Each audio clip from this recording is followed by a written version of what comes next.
ओम शांति। आज 5 अगस्त 2023 की साकार मुरली। आज बाबा ने कहा, मीठे बच्चे, तुम अभी टिवाटे पर खड़े हो। एक तरफ है दुख धाम और दूसरे तरफ है शांति धाम और तीसरे तरफ है सुख धाम। अब जज करो हमें किधर जाना है। प्रश्न, किस निश्चय के आधार पर तुम बच्चे सदा हर्षित रह सकते हो? उत्तर, सबसे पहला निश्चय चाहिए कि हम किसके बने हैं। बाप का बनने में कोई वेद शास्त्र आदि पुस्तकें पढ़ने की दरकार नहीं है। दूसरा निश्चय चाहिए कि हमारा कुल सबसे श्रेष्ठ देवता कुल है। इस स्मृति से सारा चक्र याद आ जाएगा। बाप और चक्र की स्मृति में रहने वाले सदा हर्षित रहेंगे। गीत है, किसी ने अपना बना के मुझको। ओम शांति। तुम बच्चों को तो पहले पहले खुशी होती है हम किसके बने हैं। ऐसे नहीं कहेंगे हम गुरु के बने हैं। बनना होता है बाप का।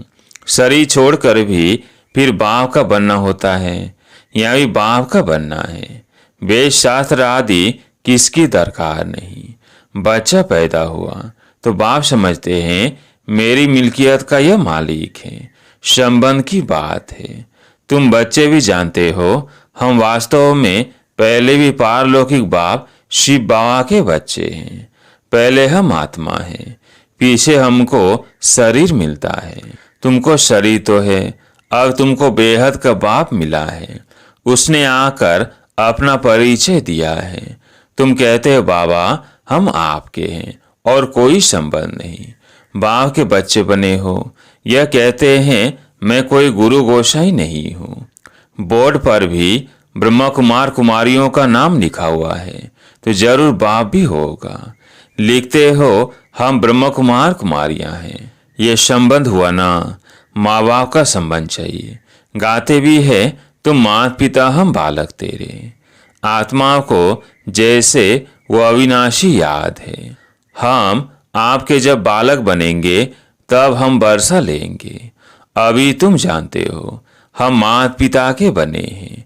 हम शिव बाबा के बच्चे हैं तो जरूर बाप और वर्षा याद आता है। तुमको कोई पुस्तक आदि नहीं पढ़ा जाता। तुमको सिर्फ नीचे कराया जाता है। बाप के बने हो तो अब उनको याद करो। बाप कहते हैं मेरे को याद करने से तुम ऐसा लक्ष्मी नारायण बनेंगे। कितनी सहज बात है। विशाल बुद्धि होनी चाहिए ना। और तो कुछ नहीं समझाते हैं, सिर्फ अपने कुल की बात ही बतलाते हैं कि कैसे हम 84 के चक्र में आते हैं। बाकी वेद शास्त्र आदि पढ़ने से भी तुमको छुड़ाते हैं। बाप को याद करते रहना है। यह भी बुद्धि में है कि सृष्टि चक्र कैसे फिरता है। उसके आदि मध्य अंत को जानने से ही तुम ऊंच नीच बनते हो, स्वर के मालिक बनते हो। तुमको सदैव के लिए हर्षित मुख बनाता हूँ। कितनी सहज बात है, परंतु फिर भी भूल जाते हो। क्या कारण है? माँ बाप को कई बच्चे भूलते नहीं है। बाप और वर्षे को याद करो तो सदैव हर्षित रहेंगे। जब कोई दुख होता है तो बाप को याद करते हैं। जरूर बाप ने सुख दिया है। कोई दुख देते हैं तो कहते हैं हाय बाबा, हाय भगवान। हर जन्म में हाय हाय करते आए हो। अब तो तुम बच्चों को बिल्कुल सही समझाते हैं। भल तुम तंदुरुस्त ना भी हो, कितने भी बीमार हो तो भी तुम सर्विस कर सकते हो। जैसे बीमारी में मनुष्य को कहते हैं राम राम कहो, तुम भी बीमारी में फिर औरों को बोलो शिव बाबा को याद करो। यह जरूर औरों को याद कराना पड़े। मरने की हालत में भी तुम यह नॉलेज औरों को दे सकते हो। परमात्मा के तुम बच्चे हो, उनको याद करो। शिव बाबा बेहद का बाप है, वही वर्षा देंगे। सर्विस का शौक होगा तो मरने समय भी किसको ज्ञान देंगे। ऐसे नहीं हॉस्पिटल में पड़े रहे और मुख बंद हो जाए, मुख से कुछ न कुछ निकलता रहे। कितनी अच्छी अवस्था होनी चाहिए। बीमारी में भी बहुत सर्विस कर सकते हैं। मित्र संबंधी आएंगे, उनको भी कहेंगे परमात्मा को याद करो, वही सबका रखवाला है, इसलिए शिव बाबा को याद करो, वो एक है। वर्षा भी शव को एक से मिलता है।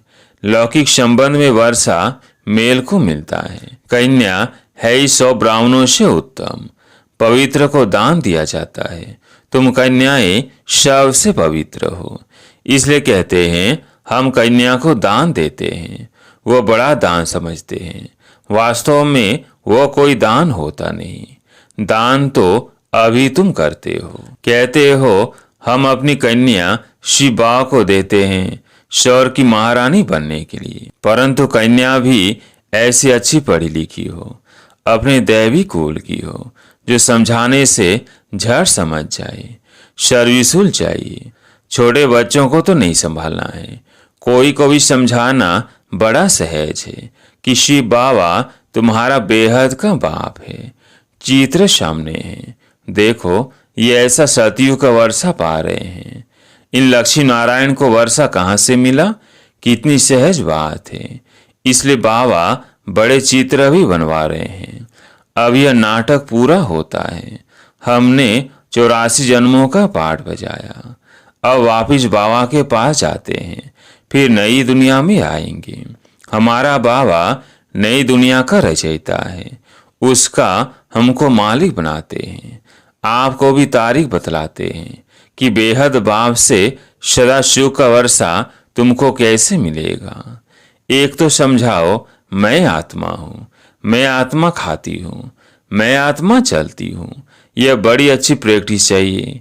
देहाभिमान टूट जाए। देहाभिमानी को लौकिक संबंध याद आएंगे, देही अभिमानी को पारलौकिक बाप ही याद पड़ेगा। उठते बैठते चलते यह बुद्धि में रखना है, मैं आत्मा हूँ। बाप की मत पर चलना है। शिव बाबा मत दे रहे हैं, अपने को आत्मा समझो, मेहनत करनी है। स्वर्ग के भांति तो बनेंगे, परंतु थोड़े में खुश नहीं हो जाओ। बस स्वर्ग में तो जाएंगे, परंतु पक्के मोतेले बनो। मातेला उनको कहा जाता है जो बाप दादा को याद करते, दूसरा कोई याद पड़ता तो सौतेले हो जाते हैं। बहुत है जिनको दोनों याद पड़ते रहते हैं। यह बाप है। अविनाशी स्वर्ग का वर्षा देने वाला यह भी कूल है, वो भी कूल है। उनसे तो दुख ही मिलता है, बाकी अल्पकाल क्षणभंगुर सुख का वर्षा मिलता है। अब बुद्धि से जज करना है, हम किस तरफ जा रहे हैं और किस तरफ जाएं। लौकिक तरफ व पारलौकिक तरफ। बुद्धि कहती है पारलौकिक बाप के बनकर हम क्यों नहीं स्वर्ग तरफ जाए। लौकिक संबंध से जीते जी मरना है। पारलौकिक बाप का बनने से स्वर्ग का मालिक बनेंगे, या तो नर के मालिक बनते हैं। अब आत्मा कहती है बुद्धि को कहाँ जोड़े, अपने शांति धाम सुख धाम में जाए या यहाँ जाए। वास्तव में यहाँ जाए, यह उठना ही नहीं चाहिए। यहाँ तो जन्म जन्मांतर रहे हैं, अब तो हम पारलौकिक बाप को कभी छोड़ेंगे नहीं। यहाँ तुम बच्चे सम्मुख बैठे हो, तुम्हारा लौकिक संबंध कोई है नहीं। बुद्धि कहती है हम तो बाबा के साथ मुक्ति धाम शांति धाम जाए। सवेरे उठ ऐसे ऐसे बैठ विचार सागर मंथन करना चाहिए। बैठने से बड़ा मजा आएगा। अब किस तरफ जाना चाहिए, नरक तरफ क्यों जाए। यह माया बड़ा धोखा देती है।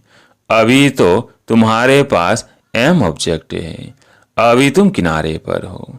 जानते हो इस तरफ तो दुख ही दुख है, उस तरफ एक ही जन्मों का सुख है।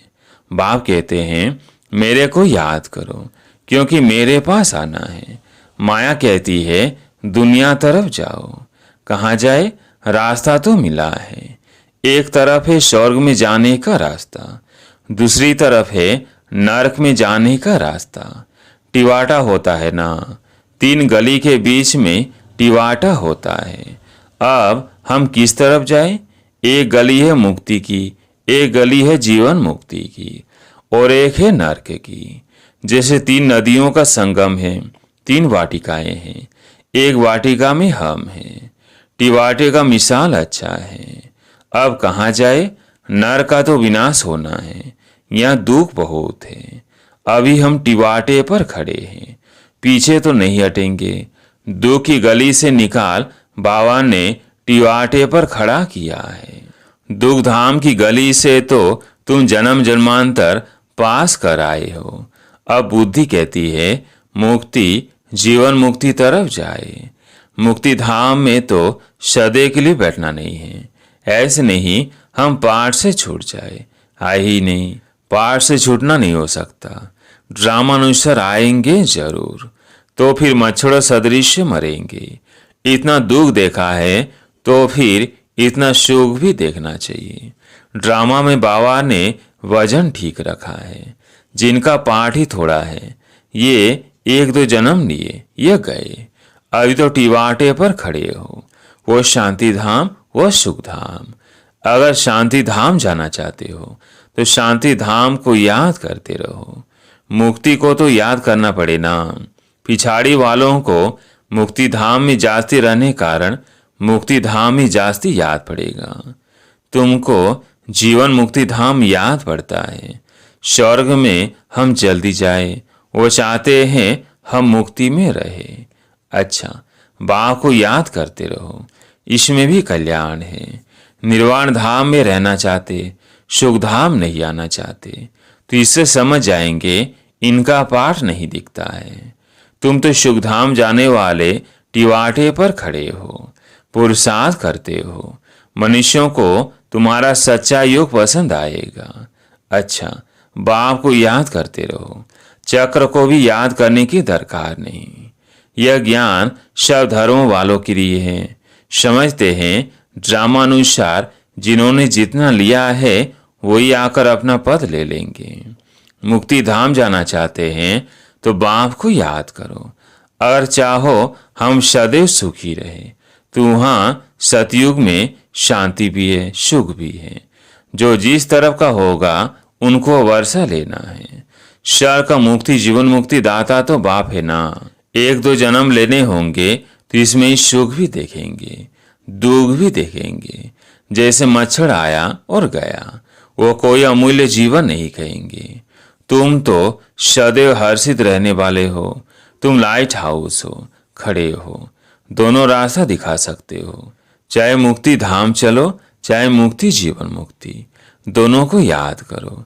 इसमें शास्त्र आदि पढ़ने की कोई दरकार नहीं। कुमारियों के लिए तो बहुत सहज है, क्योंकि सीढ़ी नहीं चढ़ी है। छोटेपन में पढ़ना अच्छा होता है, क्योंकि बुद्धि अच्छी होती है, कोई की याद नहीं रहती है। तुम सब कुमारियां हो, तुम्हें और कुछ करना नहीं है। सिर्फ पढ़ाई में लग जाओ, बस बेड़ा पार है। ये बातें बेहद का बाप ही समझाते हैं, जो फिर हमको स्वर्ग का मालिक बनाते हैं। चित्र भी है, हमको ऐसा बनना है। बाप कहते हैं इस पढ़ाई से तुम देवता बनेंगे। अब यह खेल पूरा होना है। मनुष्य तो घोर अंधियारे में पड़े हैं, तुम अब सोजरे में हो। बाप ने आकर नींद से जगाया है। यह बुद्धि को आत्मा को जगाया जाता है। बाप आ करके जगाते हैं। जागो, सुखधाम के लिए पुरुषार्थ करो। जो तुम्हारे कुल के होंगे वो आते रहेंगे, वृद्धि को पाते जाएंगे। तुम्हारी प्रजा कितनी बनती है तुम हिसाब लगा सकते हो? नहीं। कोई कितना सुनते हैं, कोई थोड़ा सुनकर चले जाते हैं। हिसाब थोड़ी निकाल सकते हैं। बड़ी माला, छोटी माला, साहूकार, प्रजा कैसे बनती है, कौन बनते हैं, वह सब बुद्धि में है। मुख्य सूर्यवंशी महाराजा महारानी कौन बनेंगे, फिर चंद्रवंशी कौन बनेंगे, कितनी प्रजा बनना है, सब बातें तुमको यहाँ बतलाई जाती है। सारे झाड़ अथवा सभी धर्मों के चक्र के बीच से कैसे टाल टालियां पत्ते आदि निकलते हैं। अभी भी पत्ते निकलते रहते हैं। वहाँ निराकारी दुनिया एकदम खाली हो जाएगी, फिर विनाश होना चाहिए। बड़ी लड़ाई में करोड़ों मरे होंगे, अनगिनत। यहाँ तो कितने खलास होंगे, बाकी थोड़े सतयुग में आकर राज्य करेंगे।